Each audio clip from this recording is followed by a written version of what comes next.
Chapter 5 Grace and Truth. The Word became flesh and made his dwelling among us. We have seen his glory, the glory of the one and only Son, who came from the Father, full of grace and truth. John 1:14. Emmett and Hannon stepped outside into the mid-morning sunlight.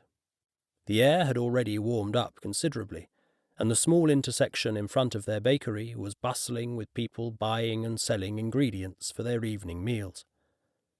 Emmett shielded his eyes from the brightness of the sun, pointed west to the far corner of a patio where no one had set up shop yet, and said, "Let's head over to that clear spot, Hannon. I'd like to show you something." The two picked their way through the crowd of morning shoppers, greeted a few fellow shopkeepers, those selling salt, flour, vegetables, cloth, and ceramics, and found their way to a well-worn stone patio. A small wooden bench sat on the outer edge of the square, under the shade of a fig tree. Emmett sat down and patted the seat next to him. It began. Items have been bought and sold, speeches have been given, along with debates about those speeches, and well, I suppose if stones could talk, these would have lots of stories to tell. Hannon smiled and said, "I remember playing here as a kid." "Yes, indeed, and so did your dad. And if I recall correctly, I believe I did too," Emmett mused. "But that was a long time ago." A pair of neighbourhood children ran up to Emmett and Hannon, presented them with a few wildflowers they'd just picked, giggled, and then ran off to play again. "But the most important thing that ever happened here," Emmett said, as he admired the fresh flowers, "was hearing Uncle Andrew talk about what he'd learned during one of his trips with Jesus and the other disciples." Emmett paused. "Have you still got that handful of flour, Hannon?" "Right here, Grandpa." "Good. Sprinkle it on the ground there," Emmett instructed. Slightly confused, but remembering their talk about obedience, Hannon scattered the flour on the flat stones in front of them. "That's perfect, Hannon. You've just sprinkled that flour with the finesse of the finest baker in town." Hannon grinned, even though he was still puzzled as to where this was all going. "Andrew sat right where you're sitting now, when he first explained to me what I'm about to tell you. And guess who taught it to him?" Hannon shrugged. "Jesus?" "Nope," Emmett replied. "But he learned it from someone very close to Jesus." "Peter?" "Nope, not him either. Keep guessing."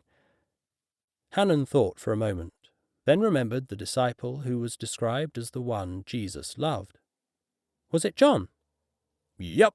John once explained to Andrew and the others that Jesus was always full of two things," Emmett said, and then paused for a second. "Or shall I say two ingredients, to put it in the language we bakers understand?" "Two ingredients, huh?" Hannon smiled. "I guess that makes Jesus similar to our bread, right, Grandpa? Just about everything we bake has two ingredients, flour and water." "Other than an occasional pinch of salt and a splash of oil. Yep, you're right. Our bread recipe is pretty basic, Hannon. Just a simple combination of flour and water." Emmett paused, then asked, "But what about Jesus? Which two ingredients do you think he's full of?" Hannon said thoughtfully. "What two ingredients is Jesus full of?" His eyes darted back and forth across the bustling market, his mind attempting to find the answer. He looked at his grandpa and quietly said, "Grace and truth." "Very good, my boy," Emmett exclaimed, a bit surprised. "How did you know that?" "I was thinking of the phrase our family uses to begin times of worship. The Word became flesh and made his dwelling among us. We have seen his glory, the glory of the one and only Son, who came from the Father, full of grace and truth." Emmett finished the sentence with his grandson. "Grandpa, didn't John put that in the scroll he sent out to the churches? The good news according to John?" "That's right, son." Emmett smiled as he reached into his pocket and pulled out a pinch of salt he'd put there on his way out of the bakery. While Hannon watched, Emmett sprinkled the salt over the flour Hannon had just spread there, then mixed it slightly with his sandaled feet. "That looks about right," he said, putting his hand on Hannon's shoulder. "Now then, could you do something for me?" "Sure, Grandpa." "Separate the salt granules from the flour." Hannon looked at the scattered mixture of flour and salt, two ingredients about the same in colour and size. Separating them was a fairly impossible task. He gave a confused look at his grandpa, saying, "I'm not sure I can do that, Grandpa." "I didn't think so, and I'm pretty sure I couldn't either. I just want you to see how inseparable grace and truth are in the life of Jesus." He crossed his arms and peeked over at Hannon. "You see," he clarified, "Jesus always spoke the truth wrapped in grace, and he always extended grace couched in truth. He never gave away one without the other." Hannon nodded his understanding. Emmett took his walking stick and drew a line from left to right through the middle of the mixture, with an arrow on either side extending in opposite directions. "The problem is, Hannon, people generally think it's one or the other."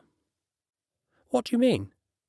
"Well," Emmett paused to smile and wave to a few friends that passed by in the market, and then said, "When people get a little yeast in their dough—" "When they get a little yeast in their dough," Hannon repeated.